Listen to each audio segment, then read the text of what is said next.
आप सबका बहुत बहुत स्वागत है मेरे सीटेट टीचिंग पॉइंट पर। जैसा कि आप सभी को पिछली कक्षाओं में कुछ जीव जंतु से रिलेटेड आपको कुछ कक्षाएं मिली है, तो बीच में बहुत ही इम्पोर्टेंट पॉइंट है जो लाना बहुत ही आवश्यक था। भारत के कुछ प्रमुख राज्य जो कि सीटेट के लिए बहुत ही इम्पोर्टेंट है।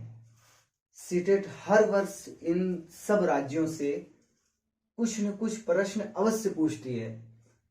तो भारत के कुछ प्रमुख राज्य हैं, उनसे रिलेटेड मैंने कुछ पॉइंट्स को इस पे नोट भी किया है, लेकिन कुछ पॉइंट्स ऐसे हैं और कुछ राज्य ऐसे हैं जो मैं आपको मौखिक ही बताऊंगा। तो आइए आज हम लोग जानते हैं भारत के उन प्रमुख राज्य जिसके बारे में सीटेट हर वर्ष कुछ न कुछ प्रश्न जरूर पूछता है।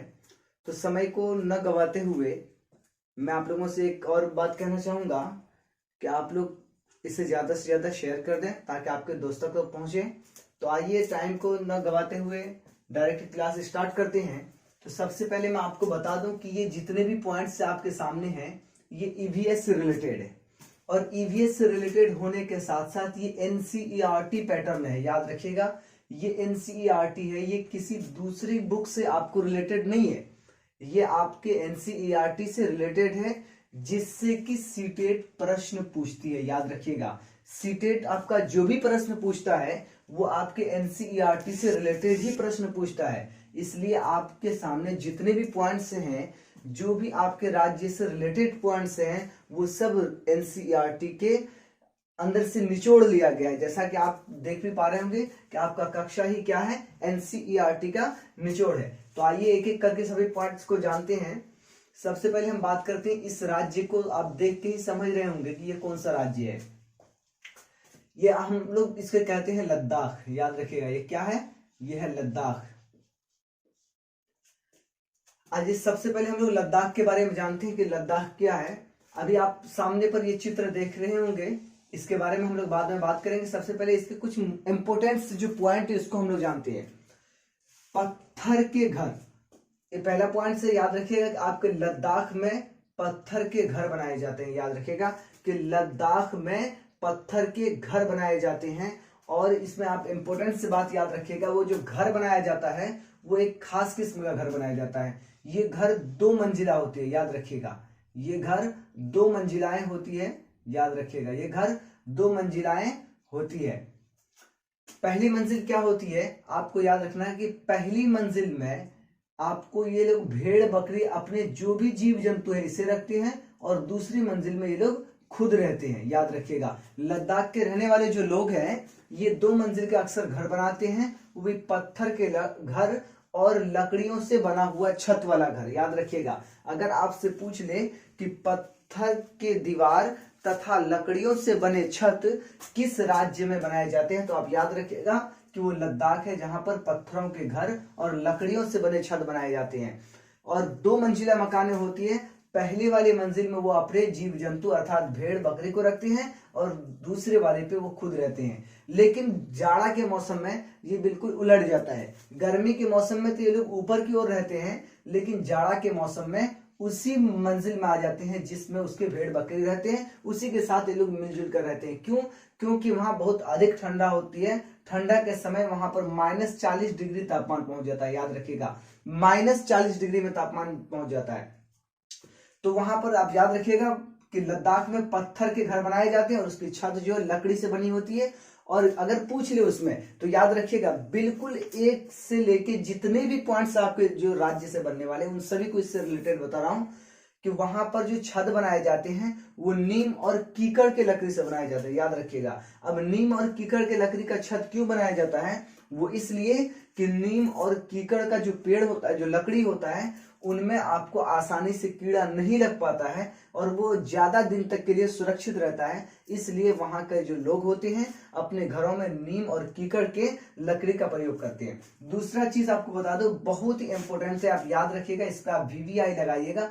अगर आपसे पूछ ले कि चंगप्पा जाति कहाँ पाई जाती है, याद रखिएगा कि चंगप्पा जाति कहाँ पाई जाती है, तो आप याद रखिएगा कि चंगप्पा जाति लद्दाख में पाई जाती है। अगर आपसे पूछ ले कि भारत में चंगप्पा जाति की आबादी कितनी है, तो याद रखिएगा आप लोग कि 50,000।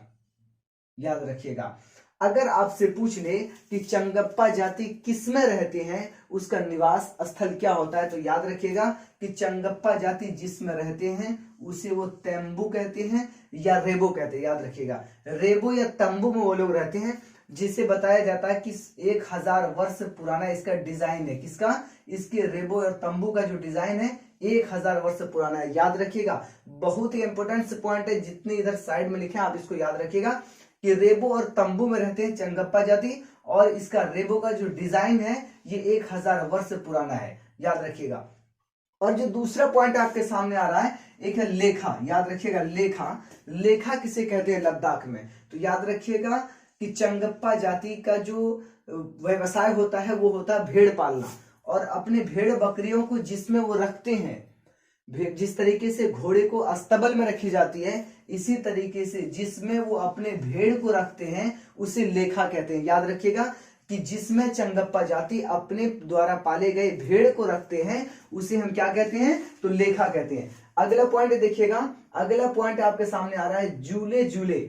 आपको बता दूं चंगप्पा जाति का एक भाषा है, और जूले जूले का मतलब होता है उसमें उनका वेलकम, आपका स्वागत है। याद रखिएगा, चंगप्पा जाति जूले जूले, अर्थात जब हम कभी किसी से मुलाकात करते हैं तो आप लोग उसे, कोई सलाम करता है, कोई आदाब, कोई प्रणाम, कोई रिस्पेक्ट, जो भी जिनकी आस्थाएं से जुड़ी है वो करता है। लेकिन चंगप्पा जाति अगर कभी कोई आपस में मिलता है या हम और आप कोई भी उनसे मिले जाए तो वो आपको जूले जूले लफ्ज से कहता है, अर्थात इसका मतलब हुआ कि आपका बहुत बहुत स्वागत है।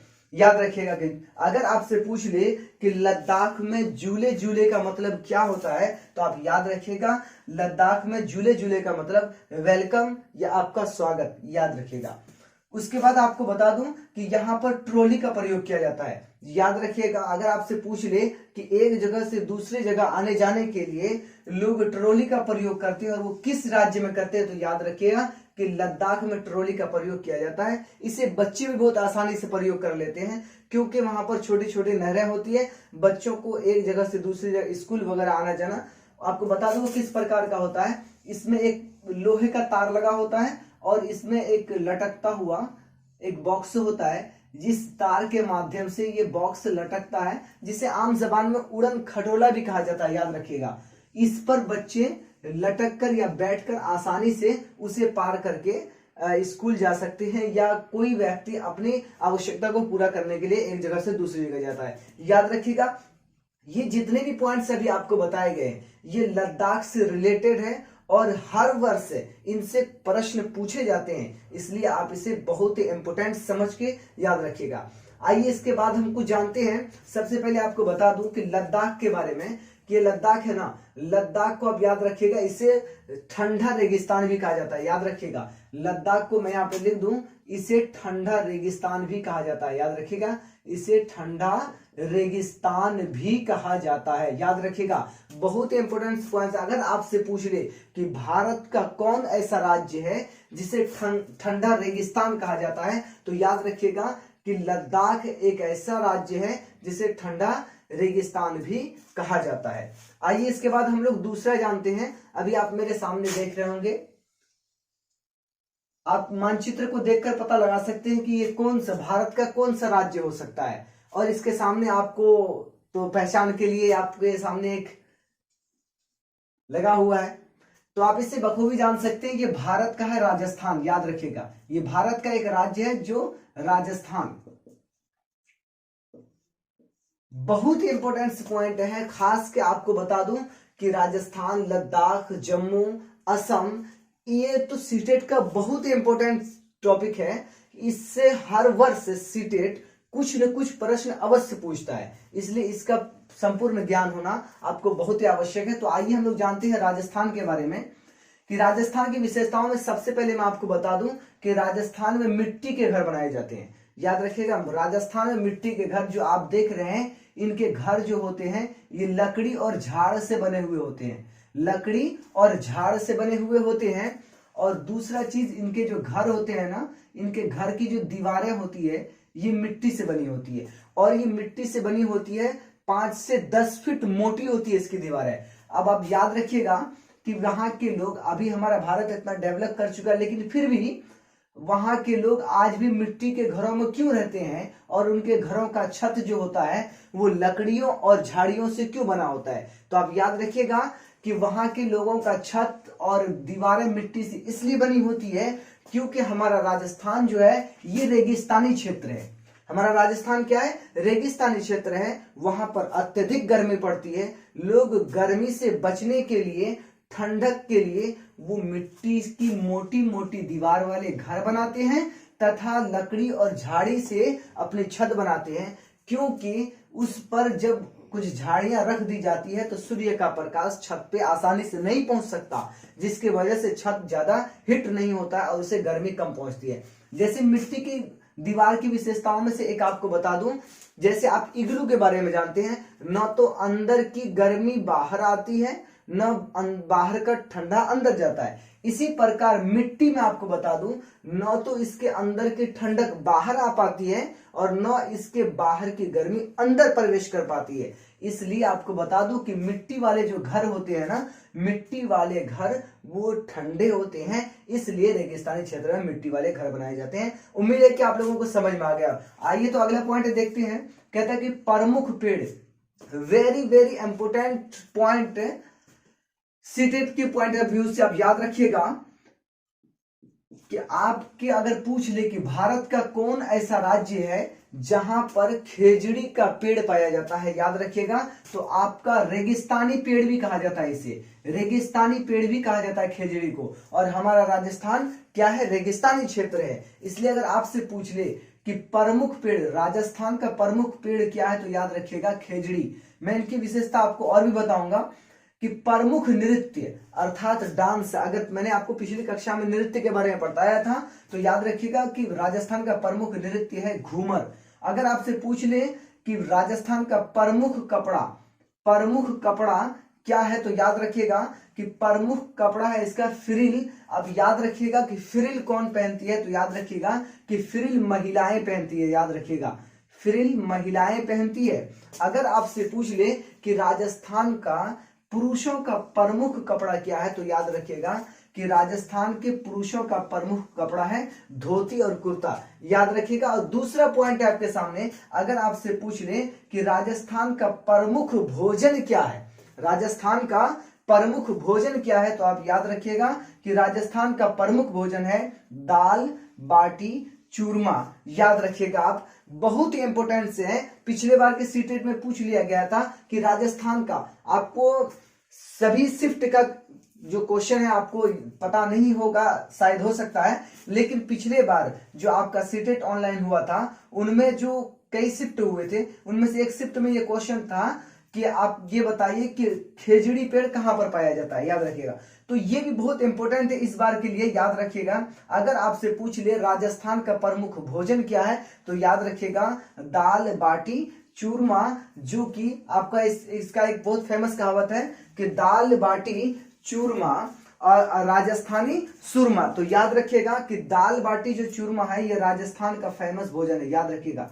अब आपसे हम दूसरा आपके सामने नजर आ रहा होगा, आप इसे देख के तो पता लगा ही लिए होंगे ये क्या है, ये आपका असम है। याद रखिएगा, क्या है आपका असम, भारत का एक प्रमुख राज्य स्टेट के लिए। याद रखिएगा, भारत का एक प्रमुख राज्य स्टेट के लिए असम। याद रखिएगा। आइए हम आप जानते हैं असम की विशेषताओं के बारे में। आप इसे ऐसे भी समझ सकते थे, आपके सामने जो ये फिगर लगा हुआ है, ये चित्र है, आप इसे देख सकते हैं। आप इसके सामने देख रहे होंगे ये खूंटे लगे हुए हैं, नीचे ये बांस के खूंटे लगे हुए हैं और इसके ऊपर घर बना हुआ है। आप लोगों को उम्मीद है कि दिखाई पड़ रहा होगा, ये 10 से 12 फीट ऊंचे होते हैं। अभी आपके सामने कुछ इंपोर्टेंट पॉइंट भी आएंगे, देखिएगा कि ये नीचे देख रहे हैं ना खूंटे, इससे भी आप अंदाजा लगा सकते थे इसके सामने है, तो ये घर कहां पाए जाते हैं। याद रखिएगा कि बांस के घर, असम में बांस के घर पाए जाते हैं। मैं आपको बताऊंगा कि असम में बांस के घर क्यों पाए जाते हैं। और आपको बता दूं, बांस के घर तो पाए ही जाते हैं, लेकिन इनकी एक खास विशेषता ये है कि ये घर जो होती है ना 10 से 12 फीट ऊंचाई पर जाने के बाद फिर बनाई जाती है। जैसा कि आप देख रहे हैं, जमीन से 12 फीट ऊंचाई पर इसे खूंटा लगाया जाता है, फिर उसके बाद उस पर घर बनाया जाता है। तो आप याद रखिएगा कि असम में बांस के घर 10 से 12 फीट ऊंचाई पर बनाए जाते हैं। अगर आपसे पूछ ले कि ये बताइए कि असम का प्रमुख नृत्य क्या है, तो याद रखिएगा असम का प्रमुख नृत्य है बिहू। याद रखिएगा, अगर आपसे इसको याद करने का एक ट्रिक है कि अगर आपसे कोई पूछ ले बहू कहां से लाए जी, तो याद रखना बहू असम से लाए जी। वो इसलिए आपको बता दूं, ये याद रखने का, देखिए किसी किसी वर्ड को याद रखने के लिए आपको कोई ट्रिक का इस्तेमाल करना पड़ता है। इसी तरीके से इसे याद रखिएगा कि बहू अर्थात मतलब बिहू, और कहां से लाए तो असम से। याद रखिएगा कि बिहू का प्रमुख नृत्य, प्रमुख डांस आपसे पूछ ले तो याद रखिएगा कि असम का प्रमुख डांस है आपका बिहू। अब असम के प्रमुख कपड़ा की बात कर लेते हैं। आपको बता दूं असम का प्रमुख कपड़ा है गोमछा। मैं आपको बता दूं, इसमें कंफ्यूज नहीं होना है। बिहार का जो प्रमुख कपड़ा होता है याद रखिएगा, इसकी बात होती है गमछा। क्या होता है? बिहार का गमछा। याद रखिएगा। अभी बता दूं कि ये बहुत ही डिफिकल्ट है थोड़ा सा, और ये गमछा जल्दी में पढ़ने के बाद लोग फौरन बिहार लगाएगा। याद रखिएगा गमछा और गौमछा में डिफरेंट है। अगर आपसे पूछ ले कि भारत में गौमछा किस राज्य के लोग रखते हैं, तो याद रखिएगा वो है आपका असम। अगर आपसे गमछा पूछ ले तब आप बिहार बोलेंगे। गौमछा और गमछा में डिफरेंट है। अगर आपसे पूछ ले कि बताइए कि असम का प्रमुख भोजन क्या है, तो याद रखिएगा कि असम का प्रमुख भोजन है चावल। याद रखिएगा असम का प्रमुख भोजन क्या है, तो चावल है। तो याद रखिएगा। अब मैं आपको एक बात शुरू में बताया था कि इसके बारे में कुछ खास विशेषता है जो आपको बताऊंगा। मैं आपको बता दूं सबसे पहले कि जो ये पश्मीना बकरी है, याद रखिएगा इसका नाम है पश्मीना बकरी। याद रखिएगा, सॉरी, पश्मीना बकरी है। याद रखिएगा कि पश्मीना बकरी, अगर आपसे पूछ ले कि भारत का कौन ऐसी जनजाति है जो पश्मीना बकरी पालन करती है, तो याद रखिएगा कि पश्मीना बकरी का पालन चंगप्पा जाति के लोग करते हैं। याद रखिएगा कि चंगप्पा जाति के लोग पश्मीना बकरी का पालन करते हैं। और दूसरा चीज आपको बता दूं कि पश्मीना बकरी सीटेट के लिए इतना महत्वपूर्ण क्यों है। आइए जानते हैं कि पश्मीना सीटेट के लिए इतना महत्वपूर्ण क्यों है। वो इसलिए आपको बता दूं कि पश्मीना शॉल के बारे में आप सुने होंगे। पश्मीना जो शॉल बनती है ना, ये पश्मीना बकरी के बालों से ही बनाई जाती है। अब मैं आपको बता दूं कि पश्मीना बकरी के बालों से बनने वाले पश्मीना शॉल इतने फेमस, इतने प्रसिद्ध क्यों है, और सीटेट के लिए इतना जो सबसे महत्वपूर्ण क्यों माना जाता है। आपको बता दूं कि पश्मीना बकरी की जो बालें होती है ना, इनकी एक बाल और आपको बता दूं हमारी 6 बाल के बराबर है। अर्थात कहने का मतलब है इनकी बाल बहुत पतली होती है। इनकी बाल बहुत पतली होती है। इनके बाल से हमारे सर का 6 बाल बनाया जा सकता है। अर्थात सॉरी, हमारे सर का 1 बाल और इसके शरीर के 6 बाल के बराबर, इतनी बारीक होती है। आपको बता दूं जाड़े के मौसम में इसके शरीर की जो बालें होती है ना, वो एक कोट आकृति का बन जाता है इसके शरीर पर। लेकिन गर्मी के मौसम में इसके शरीर से कुछ बाल झड़ने लगते हैं, जिससे कि उससे बनाने जाने वाला एक शॉल तैयार किया जाता है। मैं आपको उन शॉल के विशेषताओं में से कुछ बता दूं कि वो शॉल इतना प्रसिद्ध क्यों है। वो इसलिए कि कहा जाता है कि उनके एक शॉल की गर्मी हमारे द्वारा अभी जो पहने हुए ना 6 स्वेटर के बराबर होती है एक शॉल की गर्मी। याद रखिएगा, और बहुत ही कीमती होता है वो। आम लोगों के लिए लेना वो बड़ा मुश्किल सी बात है। वो बड़े बड़े है ना, आप समझ रहे होंगे। आम लोगों के लिए लेना बहुत मुश्किल सी बात है। आपको बता दूं कि इसकी विशेषता क्या है। पश्मीना शॉल को बनाने में उसमें मशीन का प्रयोग नहीं किया जाता, वो मशीन के द्वारा नहीं बनाया जाता है। यही चंगप्पा जाति इस बकरी का पालन करते हैं, और उसके द्वारा जो उस निकाले गए बाल का, उनसे ये शॉल तैयार करते हैं। ये मशीन से नहीं बल्कि मनुष्य अपने हाथ के द्वारा करता है, और इसे बनाने में 250 घंटे लगते हैं। याद रखिएगा, बहुत ही इंपोर्टेंट पॉइंट है कि पश्मीना शॉल बनाए जाने में मजदूरों को कितना समय लगता है। तो याद रखिएगा कि 250 घंटे का समय लगता है। अगर आपसे पूछ ले कि अगर दे दे कि इसमें बताइए कौन पश्मीना शॉल की विशेषता नहीं है, अगर आपसे पूछ दे कि इसको बनाने में जो मशीन का प्रयोग किया जाता है तो ये गलत हो जाएगा। अब याद रखिएगा कि पश्मीना शॉल को बनाने में जो है मजदूर को 250 घंटे का समय लगता है।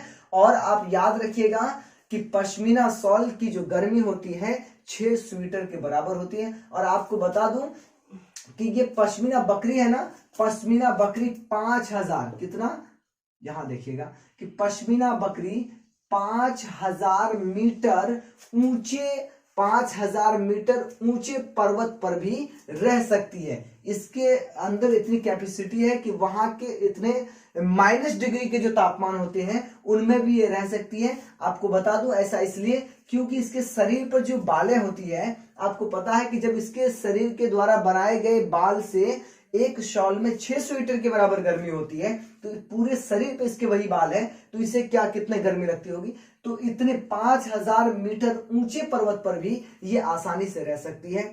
और मैं आपको बता दूं कि जिस तरीके से जितने भी आपको इसमें से पॉइंट हैं, एक भी पॉइंट ऐसे नहीं है जो आपके सीटेट के लिए महत्वपूर्ण नहीं है।